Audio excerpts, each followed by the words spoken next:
कोणीही षडयंत्र करी असेल तर शांत राहायचं, एवढंच बोलतो आणि आदरणीय भावना विनंती करतो, आमची अन्नात आणि खात्यात पगार द्यायची जबाबदारी तुमची आहे, अशी अधिकृत घोषणा आदरणीय बाप्पाच्या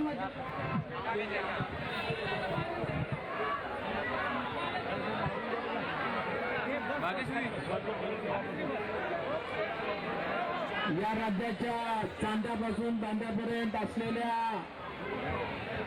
हजारोच्या संख्येनं कालपासून उन्हातान्हात पावसामध्ये या ठिकाणी आंदोलन करणाऱ्या माझ्या सर्व शिक्षक बंधू भगिनी, कर्मचारी, आमच्या सोबत असलेले आमचे सर्व शिक्षक आणि पदवीधर आमदार कालपासून सभागृहामध्ये आम्ही माननीय मुख्यमंत्री महोदयांनी घोषणा करावी म्हणून प्रयत्नामध्ये होतो.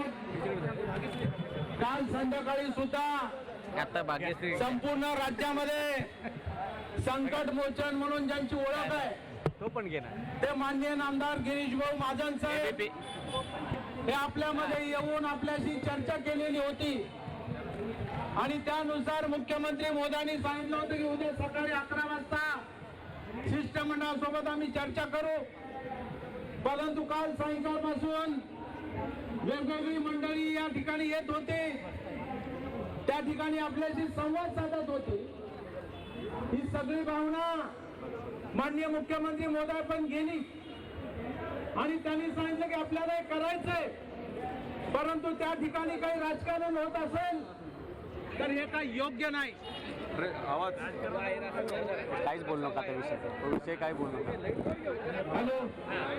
आणि त्या अनुषंगानं आदरणीय गिरीश भाऊने माननीय मुख्यमंत्री महोदयांसोबत बोलून आपल्या शिष्टमंडळाला बोलावलं आणि मुख्यमंत्री सोबत आम्ही सर्वांनी बैठक केली आणि त्याच्यामध्ये आपल्या सर्वांच्या वतीनं एक मोठी मागणी, एक वळीची मागणी आम्ही सर्व शिक्षक आमदारांनी स्वाक्षरी करून माननीय गिरीश भाऊंच्या माध्यमातून मुख्यमंत्री महोदयांना दिली की आम्हाला 14 ऑक्टोबर 2024च्या शासन निर्णयाप्रमाणे वाढीव 20% टप्पा याचं वेतन, जुलैचं वेतन ऑगस्ट मध्ये तुम्ही द्यावं, अशा प्रकारची एकमुखी मागणी केली आणि मग ती सगळी थकबाकी ही त्या ठिकाणी आम्हाला देण्यात यावी आणि यापुढे आम्हाला 100% अनुदान द्यावं, अशा प्रकारची मागणी मित्रांनो त्या ठिकाणी आपण केलेली आहे. त्यावर माननीय मुख्यमंत्री महोदय काय म्हणाले,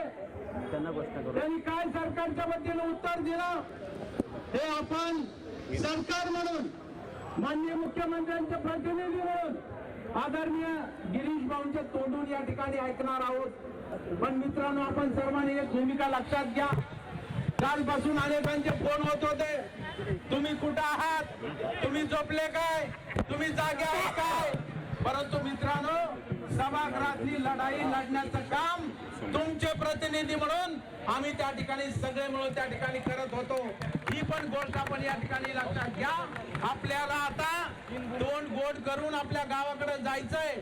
त्यामुळं मी माननीय मंत्री महोदय गिरीश भाऊंना विनंती करतो की सरकारच्या वतीनं माननीय मुख्यमंत्री महोदयांनी जो शब्द दिलाय त्याची घोषणा आपण या ठिकाणी करावी. आपल्या सर्व शिक्षक समन्वय संघाचे पदाधिकारी जगदाळे सर असतील, केपी सर असतील, कुलकर्णी असतील, ताई असतील, सगळ्यांची नावं घेण्यात मी आपला वेळ घेत नाही. आपण हजारांच्या बांधवांना आलेले या ठिकाणी आपली एकच मागणी आहे की 100% अनुदान आम्हाला मिळालं पाहिजे आणि म्हणून त्या अनुषंगानं मी आपल्या सर्वांच्या वतीनं आदरणीय गिरीश भाऊंचं मनापासून आपण टाळ्या वाजवून अभिनंदन करू. गिरीश भाऊ तुम आगे बढ़ो, गिरीश भाऊ तुम आगे बढ़ो. 100% अनुदान, 100% अनुदान, जुलैचा पगार. धन्यवाद. आता isakal.com आहे देशातील नंबर 1 ची मराठी न्यूज वेबसाईट. प्रत्येक अपडेटसाठी isakal.com ला नक्की भेट द्या.